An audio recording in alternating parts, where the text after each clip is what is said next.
Religious trauma, often unrecognized and undiscussed, casts a profound shadow over the lives of many individuals who have experienced it.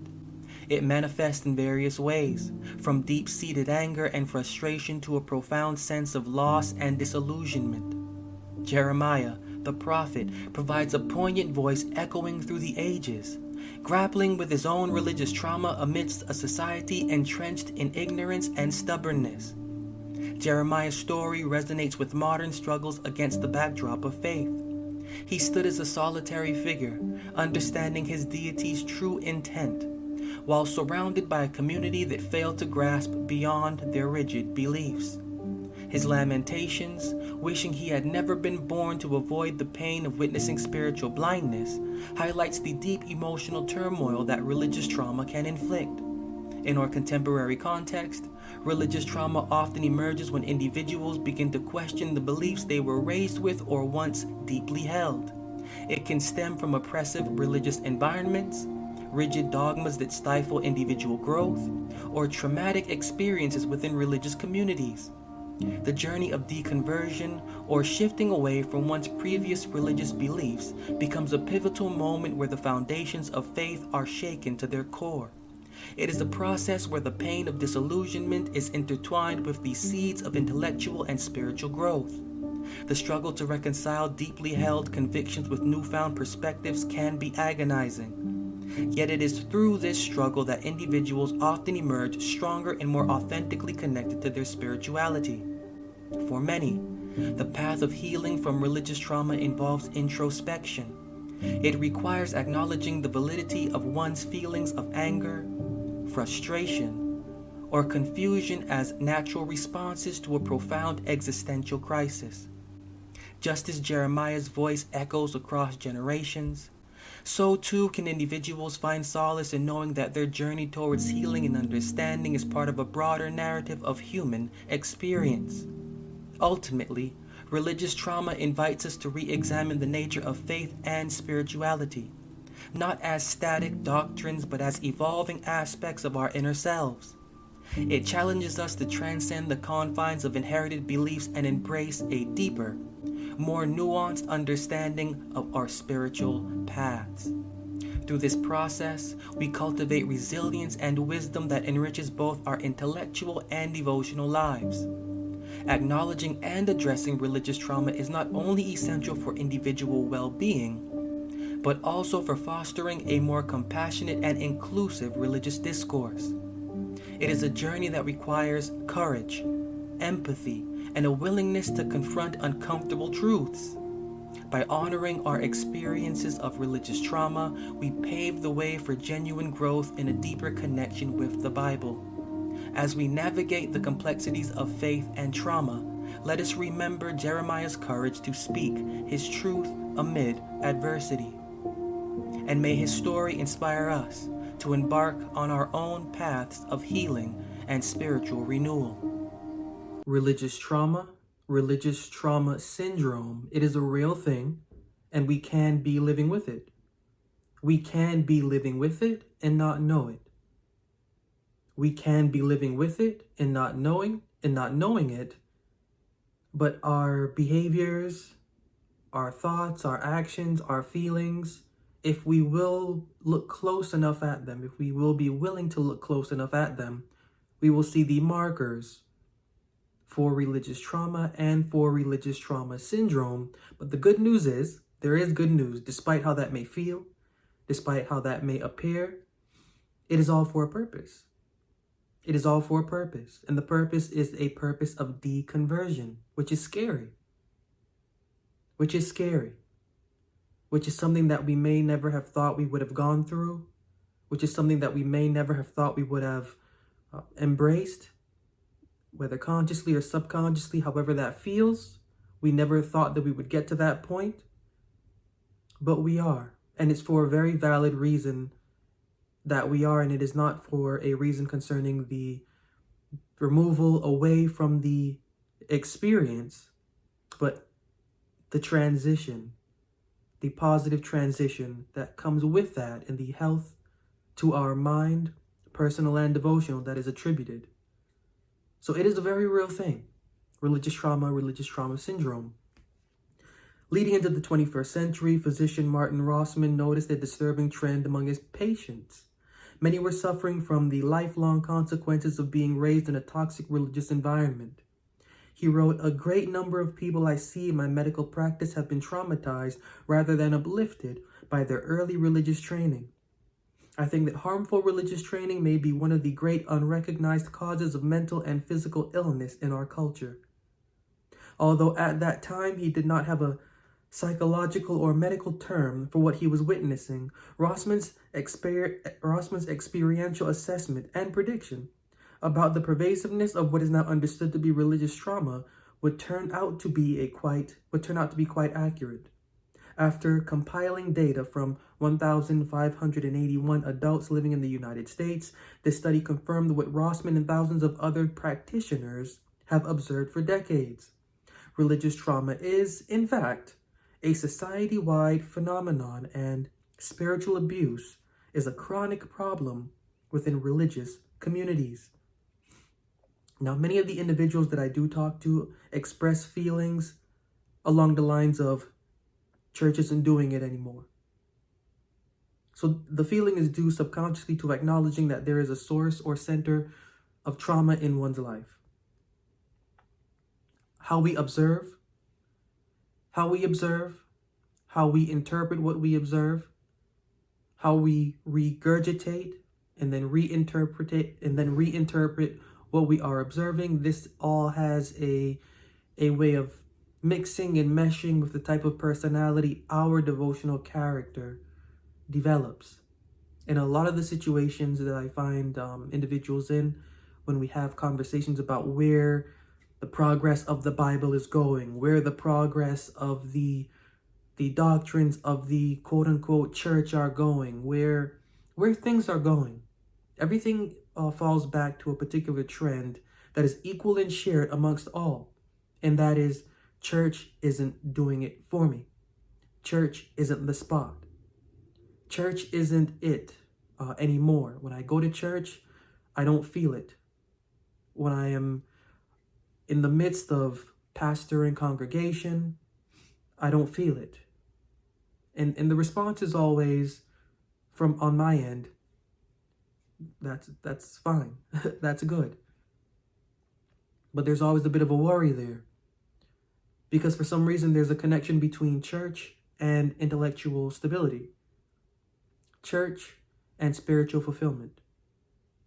It seems like there's really never a thought that beyond church, beyond religion, beyond religious experience, beyond religious tradition, beyond denominated understanding, and beyond the character that our perceived devotional experience takes on because of all of that, is us. And it is because of the lack of us, quote unquote us, being where it needs to be in its experience, putting itself below and everything else ahead, because it believes that that's the intended route. That's the intended understanding. It's denominated, so it must be right. They are accredited speakers, so they must be true. When in reality, what's going on inside is flashing a warning that that's not it. And yet there's still a need to trust and rely on the experience. Despite the experience abusing one's perception of self, despite the experience doing nothing to better self, despite the experience hiding self from self, despite the experience not being to where the individual knows it should be, there is still a continual clinging to that, and it is that clinging, that trying to escape from whatever we're trying to escape from, that's keeping the individual away from realizing that they are willingly allowing themselves to suffer abuse, and that they are willingly condoning trauma to their personal and to their devotional characters. And what's interesting is that we really don't realize that we are not alone. And when I say that we are not alone, Bible itself paints a portrait of individuals and of how they felt concerning the devotional experience that they were in and the religious experience that they were witnessing. I always like to highlight the book of Ecclesiastes. Every single one of their chapters, it is a documentary. It is a documentary of the author scorning the life that they have due to the religion that they are placing themselves into. They have, and it's not necessarily that they are placing themselves into, they are becoming and have become a member of the sons of men. They wanted to see what the good was. What was the good? What was the quote-unquote good of being a member of the sons of men? And you know what the only thing that they came out with was? They came out with saying, I hate my life. All is vanity. Why do they hate their life? Why is everything vanity? Because they saw that the sons of men are nothing but beasts. They saw that there was no gift given to the sons of men other than to search everything that is under the heaven.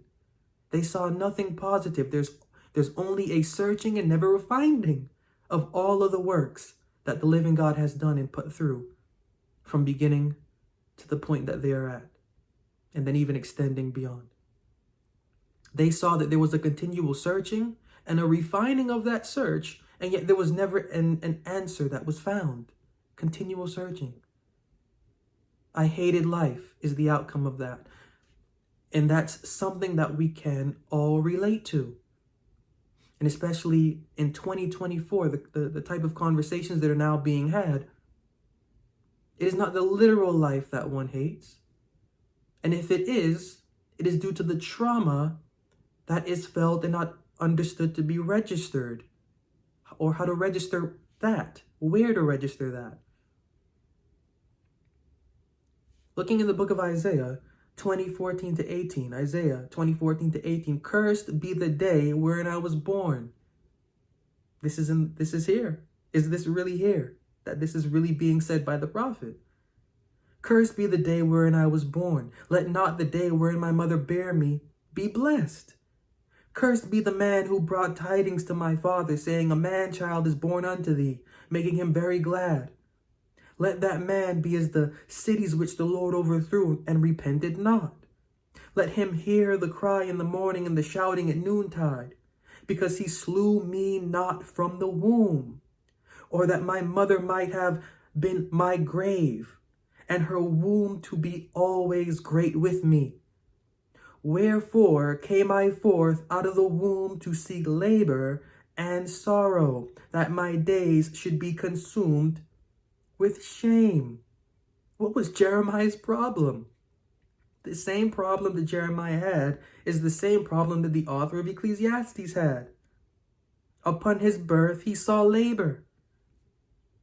This type of labor that Ecclesiastes highlights is the labor of trying to attract, quote-unquote, God. Trying to attract and never attracting. Conducting research, yet never having enough research. Yet never satisfying research. The labor of forcing a relationship. The labor of forcing belief. The labor of forcing action and thought, along with feeling, plus behavior, character. The idea of forcing character in order to attribute character to self, basically lying to self. Jeremiah got tired of lying to himself. But why? There came a point in time where he was not understanding he was lying to himself. But then it came a point in time where he was, as it says, born. Upon his birth, he began to sorrow. Upon his birth, he began to sorrow. That's something to pay attention to, because so long as you are unborn, you are a bit of a zombie with the rest of the zombies. Until you are born, until you are out of the womb and willingly knowing it, you will continue to be asleep, but until born, you will begin to hate for what you are seeing. You're going to begin to hate what you're seeing, feeling, thinking. Jeremiah hated what he saw, felt, and thought. Why? What did he see? What changed? Jeremiah 20, going some verses up, 7-9. O Lord, thou hast deceived me, and I was deceived. Now, this is an issue. Thou art stronger than I, and hast prevailed. I am in derision daily. Everyone mocketh me. For since I spake, I cried out. I cried violence and spoil, because the word of the Lord was made a reproach unto me, and a derision daily. Then I said, I will not make mention. I won't speak about you. But I couldn't do it. Because your words were in mine heart as the burning fire in my bones. And I was weary with forbearing, and I could not stay. So I had to speak. Jeremiah was deceived, and he realized that the only one that deceived him was his God. He realized the only one that deceived him was his God. When he saw how much his God had deceived him, he woke up and looked around and saw everyone else being deceived by his deity or by the deity. It hurt him to see that. Because here he is understanding a perception that is higher in level of consciousness for the experience, and he's still seeing individuals maintaining themselves in the deception granted them. They haven't broken out of the matrix. This is why, he said, why was I ever born? This isn't a literal birth that he's talking about. He's talking about the birth of his mind. Why is it that my perception is now able to see more than the others? Why is it that my depth is deeper than the others? Why have you have deceived me this whole time only to no longer deceive me? He deceived me. My deity deceived me, and I was deceived. I looked around and I saw everything else, and I tried to be silent, and now I couldn't. Because it was a fire in my bones and I had to speak. That's something that we all can relate to in this experience that we are having even to this day. Because it's the same experience, and it's an experience that is completely valid and necessary. Ever wonder if your faith truly reflects your experience? Discover the essence of a living and breathing faith in A Faith That Works. A Faith That Works challenges you to not just believe, but to act on your beliefs in a positive way. Cooperate with the Bible to cultivate a faith that doesn't just speak, but also acts. Give your faith the chance to shine. Your journey is unique. A Faith That Works encourages personal reflection to find your devotional essence. Deepen your connection with the Bible. Let its devotional character shine through your actions. Experience the transformative power of a book challenging you to examine your faith. Let it change you. Let it guide you. Embark on a journey to explore the depths of your beliefs. Let A Faith That Works be your compass.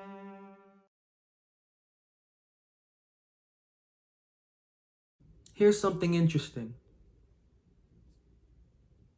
When we are breaking out of the traditional scope of things, when we are understanding that there is more beyond our opinion of things that are within the scriptures, that are even within this life, but sticking to the scriptures, when we are realizing that everything there that has been taught to us is false, when we are accepting that everything there that has been taught to us is false, and that every trail leads to deception, what's interesting is that we begin to hate ourselves.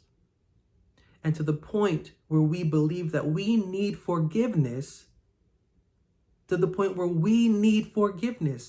need to pray to whatever deity we imagine and to ask it to forgive us for whatever reason we feel. That's how we feel. That's the general feeling. I have been lied to. I don't know what to do anymore. I'm confused. I dislike and disassociate myself with all of this. That's cognitive dissonance raising up due to the experience. And so there's a shift of not knowing what to do and yet not wanting to do anything about what not to do. And then we feel sorrow. And the sorrow doesn't react to us taking thought for how to better our sorrow. It's more along the lines of, I am ashamed of myself. I need to ask God for forgiveness. God needs to forgive me. I'm sorry. I'm unworthy to even approach.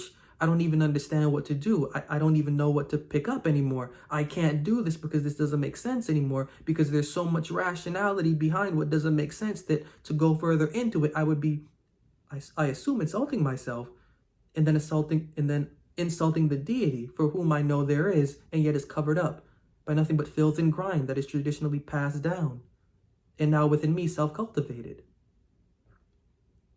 That's an interesting thought. But Jeremiah gives us the answer of why that's a wrong thought. I was deceived. Yes. You deceived me. That's what really needs to be understood. See, there's no problem with you. There's not even a problem with what you believe. All that are conceived within the religious world are deceived by quote unquote God. I'm not saying that. Let's read it again. Jeremiah 9 and verse 7. O Lord, thou hast deceived me, and I was deceived. I'm not saying that. That's not me. That's not coming from me. That's the author writing Jeremiah. It is the deity, one's deity, that deceives. The living mind of the living God understands this. Every single devotional conversation is conceived within the religious world. That means every single devotional conversation that ever will be is deceived. And the one that's doing the deceiving, it's not necessarily you. It's not necessarily the belief. If you want to pin some blame on it, we have the Bible that allows us to know where to pin that blame to. Quote unquote, God has deceived. You were deceived to believe a lie. You were deceived to believe a lie. That's something we need to accept. We need to accept that fact, and we need to accept where that's coming from. Why? Why would the living God allow deception to go on within our frame, within our lens, within our perception, both personally and devotionally? Why would that be possible?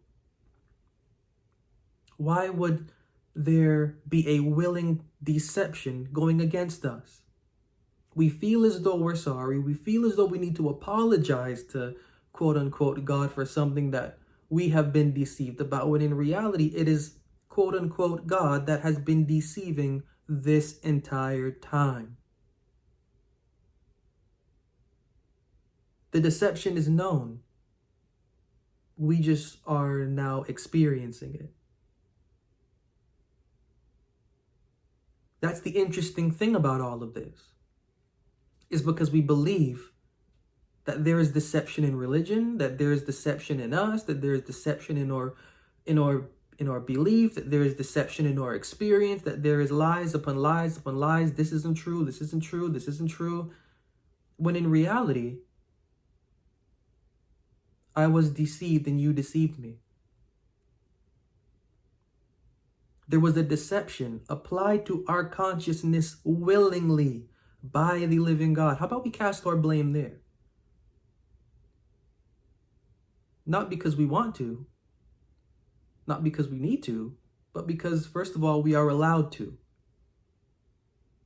And that's okay. Bible lets us know that's okay. Get your anger out. Cry out. But you also have to know that the reason behind that, the reason behind the deception, just because you have found out that you've been deceived, that's nothing. Good for you, is what these passages in Jeremiah are saying. Good for you for finding out you've been deceived. Now you have to realize that with that comes a perception. Comes a perception of newness. Comes a perception of the intended birth. Deception was the womb. How are you going to carry yourself once you are outside of the womb of deception? That's what Jeremiah was dealing with. That's what the author of Ecclesiastes dealt with.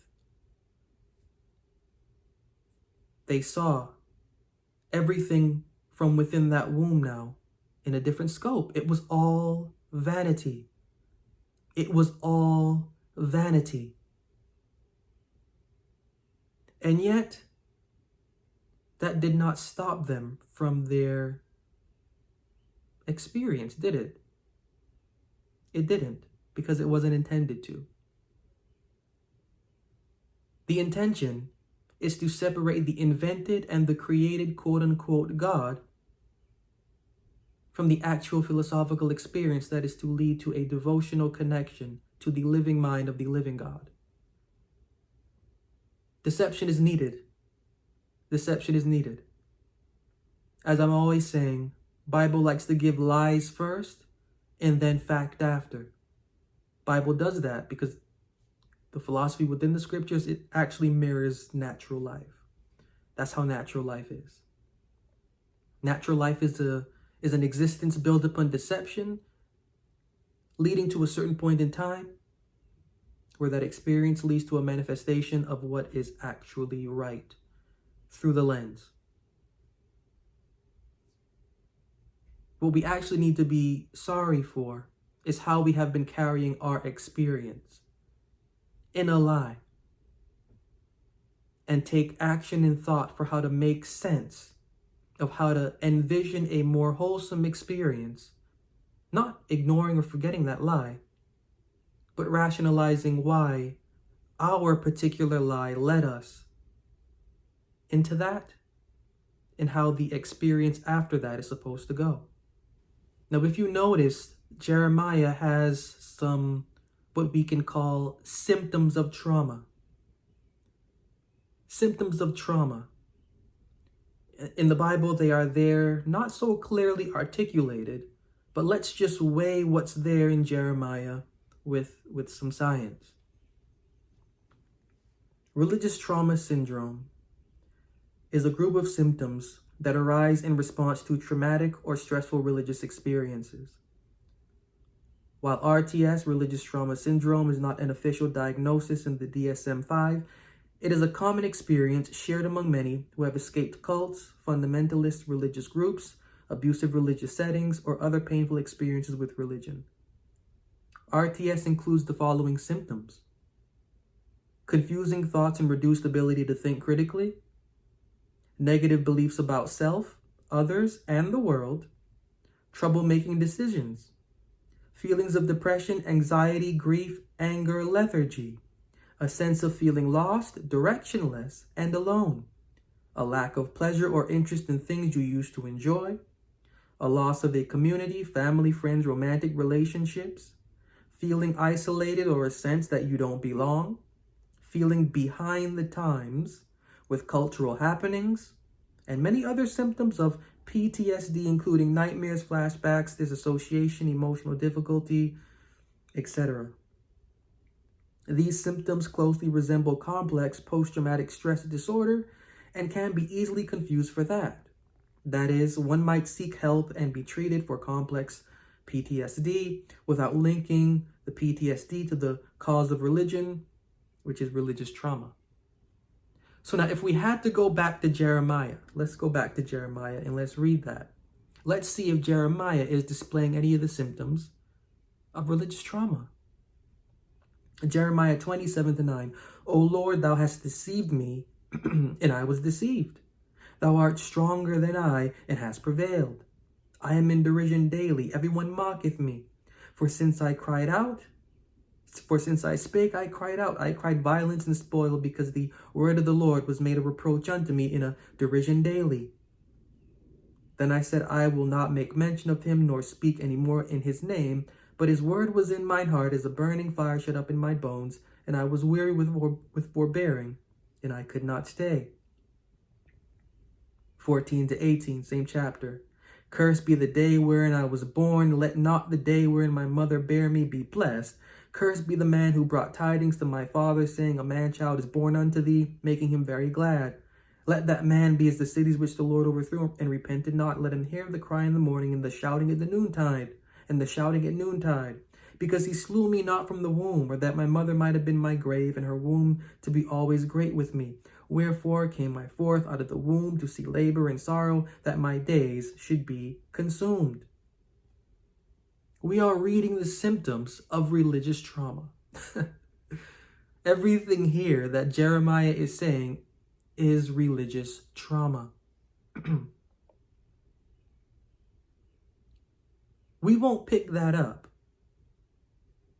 But the experience that we're having and how we're feeling, we should be able to relate to everything that Jeremiah is saying. And if we don't have words to put to what we are relating to, if we don't have words to put what we are related to, then let's hear this. Typically, associations of religious trauma have the following kinds of effects.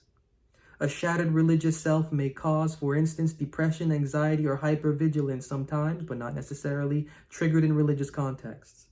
A shattered religious worldview may lead the victim to believe that all or a specific religion is mistaken or misguided, that religious communities or peoples are dangerous, cruel, or uncaring, or that the divine itself is dangerous, cruel, or uncaring. In light of these considerations, Panchuk defines religious trauma in the following way.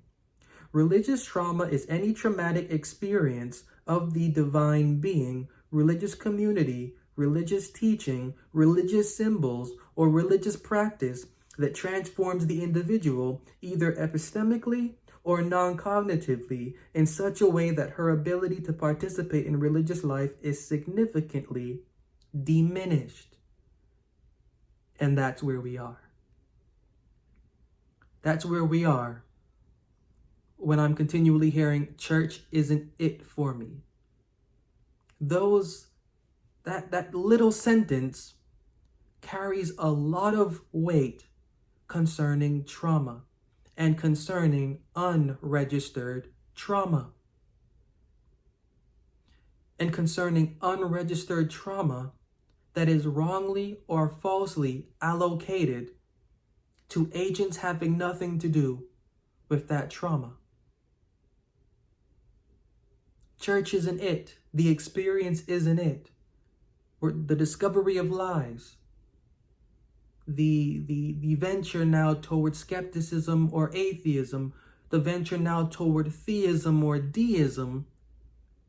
It is due to some sort of trauma that we are experiencing and have experienced, and yet is unacknowledged and unregistered. Inside, we are as Jeremiah saying, why am I not dead? Why did I have to be born from the womb? What that really means is, why do I now have sense? Why do I now have sense? And not necessarily why do I now have sense? Why do I now have sense that is not shared with anyone else from the womb that I have come out from? Why do I now have sense? And then from that one question, there is so much frustration, there is so much anger, there is so much that is not placed outward to where it needs to go. The energy is kept within. The energy is kept within and it festers until that festering sends the individual to a route that still within they know they don't belong on. They know they belong on a route of discovering the actual experience they need to have. But for some reason, the experience has made them dissonant to such a venture. Because all of a sudden, the deity is cruel, the environment is cruel, the teachings are cruel, everything is wrong. We become little children now. Instead of realizing that we have been lied to, our devotional experience was the age or the period of youth, of childhood. And now what's happening to us is our conversation wants to become an adult. Our conversation wants to have sense. That hurts our human being because we have been lied to in our religious experience. Our religious experience has been a human impulse. And so it is our human being that feels the cut. when sense arrives. When in reality, what really feels the cut is our devotional conscience. It's only registering with our human because the impulse of our human being is the only thing that has been satisfied the entire time. To reroute that and realize that the human experience, the human religious experience that we had has been deceptive, and that what is within us craves something philosophical, something mental, to realize that, to separate that from the human, and then to approach the experience through that lens, that will allow the individual, that will allow us to understand where we need to be and to envision an experience that is absolutely fitting for who we individually are. That we may be able to recognize what we have been through to never ever again allow ourselves to go through that. Want to know about an efficient way to study the Bible? In just a few seconds, I'll show you how. Introducing BibleGateway Plus, your ultimate Bible study companion. With a subscription, you get access to premium resources and tools. Imagine exploring the Bible with commentaries and study notes at your fingertips. BibleGateway Plus integrates everything seamlessly. Want to dive deeper into the Bible? It's simple with exclusive content like dictionaries, devotionals, and more. Enhance your personal relationship with the Bible today. Sign up for Bible Gateway Plus and transform your study routine. Because Bible Gateway is our sponsor, be sure to use the affiliate link to secure your discount. Happy studying, and may your journey be blessed. We may not realize it due to how we may be feeling. However, that feeling, whether it is sorrow, whether it is anger, whether it is now to take a stance against, in a negative way, whatever we need to take a stance against and now for, we're not realizing that everything that we're going through is actually for our benefit. There is nothing wrong.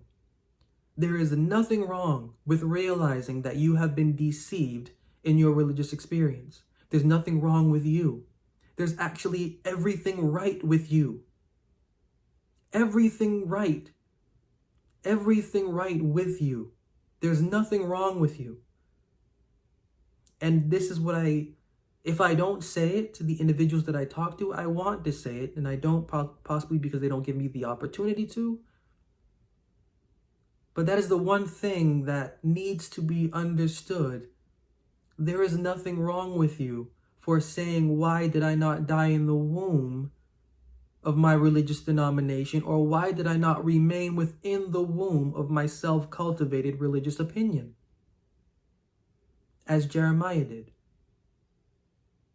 There's nothing wrong. Everything right is happening, and it's only wrong because what is now becoming right, it's not along the lines of the majority. It's not along the lines of the majority. Neither is it along the lines of the majority experience.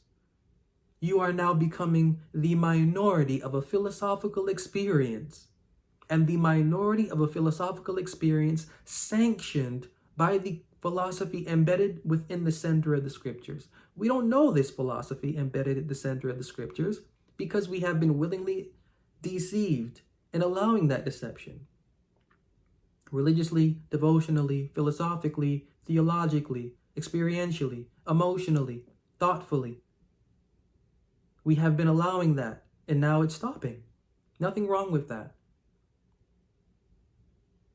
We're going through a process of growth. That's actually a process of growth. It's actually a process of growth. It's scary. It's scary, but it's a process of growth. The experience of leaving a fundamentalist religious community is traumatic for some people because changing a religious viewpoint is a life transition. While we might not readily think of deconversion or the deconstruction of one's religious beliefs and commitments as a major life change that affects a person's mental health, leaving a religious community is, for many, a profoundly important life event. Deconstruction, questioning, doubting, and ultimately rejecting aspects of religious identity and belief is itself a trauma that will produce unanticipated change and rupture in a person's life. Moreover, leaving a religious community often becomes a self-isolating event. Many people who deconstruct and eventually deconvert do not have friends and resources outside their religious community. Some will be forced to leave family behind or will be abandoned by their families of origin for their quote-unquote apostasy. In many cases, marriages built on the foundation of shared beliefs and values crumble. The person being left may feel betrayed by this unparticipated change in perspective. The confusion of leaving a life behind, combined with this sudden isolation, may result in symptoms that resemble other issues, but that are, in fact, the consequences of deconversion. So let's not misinterpret our experience, right? Let's not misinterpret our experience. The veil is being lifted. When we see a curtain closing in a show, we know that the show is over. When we see that the veil, the curtain is being opened in a show, we know that the show is beginning. Right? So just because our perception, it's having a veil lifted, that doesn't mean the show is over. It means the show is just beginning. But what's scary is that although we are now seeing the show is just beginning, it hurts because we're realizing that the show never began in the first place. That's what sends many down a route of the different paths of display concerning frustration and anxiety. As the author of Jeremiah lets us know, we have been deceived. It's not our fault. We have been deceived, and it's really not our fault. Our quote-unquote deity has deceived us. There is nothing for us to feel sorry about. There's actually nothing for us to be angry about. There's nothing to feel sorry about. There's nothing to be angry about. Because the experience has been absolutely nothing.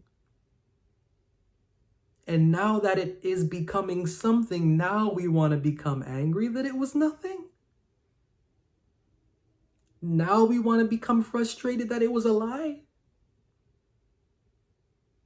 Now having the power to consciously approach our belief and to separate it philosophically and in every sort of distinction from the lie. Now we want to cut off the experience. Now we want to hate what the lie is. Now we want to do nothing to take responsibility and accountability for the sense that has mysteriously been granted to us. That's crazy to me.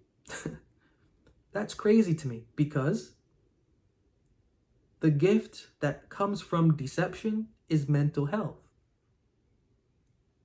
And there is no way anyone born without deception or without some sort of deception encroaching upon their existence, there is no way that mental health can be given to that individual. There is no way. Mental health arrives through conflict. Mental health arrives through conflict. The blueprint of this life. In every age that humans exist and will exist, the blueprint given to them is religion. The blueprint. Why? Because in order for consciousness to surface within what is human, a lie needs to be given to them. You don't get mad at the process of growth. You don't think contrary to what growth is because you've never experienced mental growth before. Or this type of philosophical growth that is associated with this realm called Earth. Every single one of us has a purpose. Although individually, yes, we all have a purpose, there is a shared and united culture among every single one of us on this planet and within this realm. And that shared culture is the culture of consciousness. The shared culture of consciousness and what is impeding it. We all share the same thing. Some of us may get to the point quicker than others. Some of us may actually never get there in our lifetime. The fact that we are getting to the point of the main and shared cultural mental point of consciousness in this realm, it's nothing to be angry or frustrated at or disappointed in yourself about. The experience that we're having, beyond what we may imagine, religion, philosophy, theology, like leave all of that behind, leave all of the ologies behind, and just focus on the point of being human. Growth is the point of being human, and no human born to this realm of earth is going to enter into this realm of earth fit with mental health. The only way to give mental health and to get it is to give through deception and to get through processing that deception. When we can do this, and when we can realize that what we're going through is a process of deconversion, which is not a process of actually deconversion, it's a process of transcending conversion, because there actually is there's no conversion to anything. It's been a deception this whole time. You've never really been converted to anything. Sense is the conversion. The conversion of the experience from what has been false to what is now suitable for the individual. That's the definition of justification. And that's the process that our devotional conversation has to go through and will.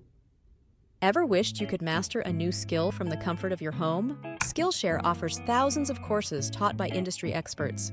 Whether you're into design, writing, or photography, there's something for everyone. Discover your passion with engaging, hands-on lessons. They are accessible anytime, anywhere, with a paid subscription. Perfect for creative minds and budding entrepreneurs alike. Get inspired by real-life projects and connect with a vibrant learning community. Why wait? Start unlocking your potential today. Sign up for SkillShare and dive into a world of endless possibilities. Because we are sponsored by SkillShare, click the link in the description below and get 30% off on membership. Begin mastering your creative journey today. There is a reason why our experience is what it is. There is a reason why the things that were tantalizing before are no longer tantalizing now. There is a reason why there is a bit of a sorrow in the belief that we have been lied to, and that maybe even God has lied to us. Well, we're seeing that's valid. We have been lied to. Quote unquote, God has lied to us. What are you going to do now? Let's do some more reading. Breaking out of a restrictive, mind-controlling religion is understandably a liberating experience. People report huge relief and some excitement about their new possibilities. Certain problems are over, such as trying to twist one's thinking to believe irrational religious doctrines, handling enormous cognitive dissonance in order to get by in the quote-unquote real world, and conforming to repressive codes of behavior. Finally, leaving a restrictive religion can be a major personal accomplishment after trying to make it work and going through many cycles of guilt and confusion. However, the challenges of leaving are daunting. For most people, the religious environment was a one-stop shop for meeting all their major needs: social support, a coherent worldview, meaning and direction in life, structured activities, and emotional, spiritual satisfaction. Leaving the fold means multiple losses, including the loss of friends and family support at a crucial time of personal transition. Consequently, it is a very lonely, stressful life event, more so than others described on accessing the DSM. For some people, depending on their personality and the details of their religious past, it may be possible to simply stop participating in religious services and activities and move on with life. But for many, leaving their religion means debilitating anxiety, depression, grief, and anger. Usually people begin with intellectually letting go of their religious beliefs and then struggle with the emotional aspects. The cognitive part is difficult enough and often requires a period of study and struggle before giving up one's familiar and perhaps cherished worldviews.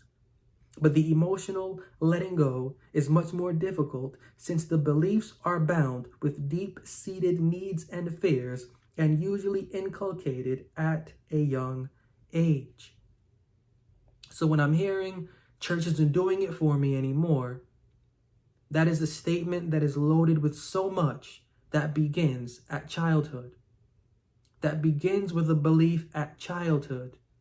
And then that moves on to seeing that the individuals around, whether near or far, family, friends, or strangers, they're still believing in the same childish beliefs and they have not grown any further.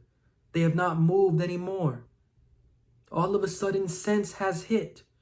Yet sense has hit no one before us or around us. No one but us is getting hit with sense. And that's really difficult to deal with. That's really difficult to deal with. And it's really difficult to deal with because there's so much tied to what we hold to our belief. All of a sudden, our pastor has lied to us. Mother and father is a liar. Everything is not right. They don't see it. And there's a lot that we can go on and say and feel. But it's all due to the past. But here's a secret from the book of Psalms, from the book of the Psalms, Psalm 50. Psalm 50, verse 23. Whoso offereth praise glorifieth me. This is what I want to focus on now. And to him that ordereth his conversation aright will I show the salvation of God. Bible never just says the routine is it. Bible never just says sacrifice and offering is it. Bible never just says theory in a theoretical understanding is it. Bible never says that an ology or an ism is it. There is an individual responsibility to every single conversation to order the conversation correctly. Just because the majority are not ordering their conversation correctly, that doesn't mean something's wrong with you. And it does not mean that something is wrong with church, because the blueprint of church is to avoid ordering the conversation correctly. The blueprint of the religious world is to avoid ordering the conversation correctly. If we are looking for the correction of our devotional experience, and if we are looking for amendment to our devotional conscience within church, within Bible expert, within seminary, within some sort of school, within some sort of whatever, we're not going to find it. And what I'm seeing is there is a continual searching for the devotional conscience, for the personal devotional conscience in these areas, and it's not being found. All right, it's not being found. It never will. Because Bible philosophy is personal responsibility and personal accountability for the devotional conscience and for the character of the devotional conversation. That means it is your responsibility when sense hits you to make sense of your experience, relying on nothing and no one except the book. Not to idolize, not to anything. What that means is bring your frustration to the words. Bring your frustration to the words. Make sense of the experience through making sense of the words. When able to do that, we will be able to realize and arrive at where we need to arrive at and be at, because the experience then can be catered to our individual person as opposed to the conscience of a religious blueprint, or as opposed to the conscience of someone next to us. Situating what we need to situate for our own personal growth and development needs to take primary. Nothing needs to come, don't let anything get close to that. The main concern is the well-being. The main concern is the health of our devotional conversations mentality. And to put the conversation in order is a work. It's not something that you can just sit and do and sit or not do. It's not a sitting thing. It's active. It's active. When sense hits, get active. Don't get lazy and fall back. Don't think the experience is worth nothing. You have suffered trauma. You have suffered trauma. That's all right. If you have suffered trauma, that's all right. Make sense of the trauma, because once you do, and once you are willing to, then you will be able to understand what quote unquote salvation is. And then you will be able to have a personal experience that is fitted for your individual devotional conscience, for personal or human, and along with devotional or philosophical growth and development.